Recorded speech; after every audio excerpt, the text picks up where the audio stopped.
কয়েকদিন আগে কৈলাসহরে একটা ওখানে সাবস্টেশন একটা ব্লাস্ট করেছিল।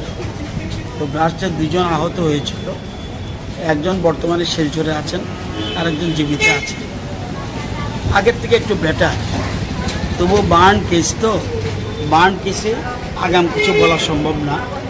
ডাক্তারদের উপরে নির্ভর করতে হবে। ডাক্তাররা পুরো নজর দিচ্ছে, প্লাস আমাদের ডিপার্টমেন্টের লোক, বিদ্যুৎ দপ্তরের লোক সেখানে রেগুলার লক্ষ্য রাখছে, এবং যাতে তাদের ওষুধপত্র বা অন্যান্য জিনিসপত্র কোনো অসুবিধা না হয় সেই জন্য তাদেরকে আমরা স্ট্যান্ড বাই রেখে দিয়েছি, যাতে কোনো অসুবিধা না হয়। আগের থেকে একটু বেটার মনে হয়, তবুও ডাক্তারদের উপর নির্ভর করতে হবে। এছাড়া 2টো কেস আছে। একটা হলো হেজামারা ঘটনায় 2 জন আহত হয়েছে, আরও কেউ আহত হতে পারে। এখানে একজন সাংবাদিকও আছে, এবং আমাদের ভারতীয় জনতা পার্টির একজন জনজাতি নেতা আছে।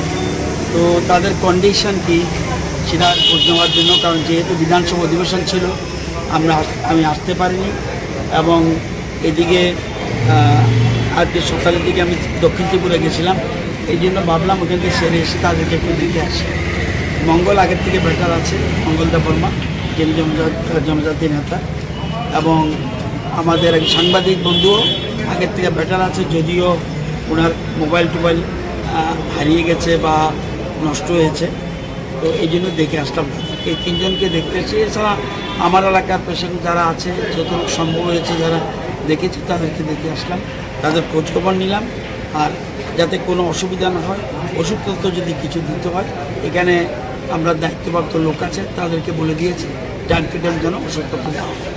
মোবাইল একটা দিয়েছেন, মানে মোবাইল দিয়েছি। এটা যেহেতু ও বলছিল যে মোবাইল না থাকায় কন্ট্যাক্ট করতে পারছি না কারোর সাথে, এই জন্য আমার গাড়িতে একটা মোবাইল ছিল, ভাবলাম এটা ওর কাজে আসো, এই জন্য এখানে আমি দিলাম, অন্য কিছু না।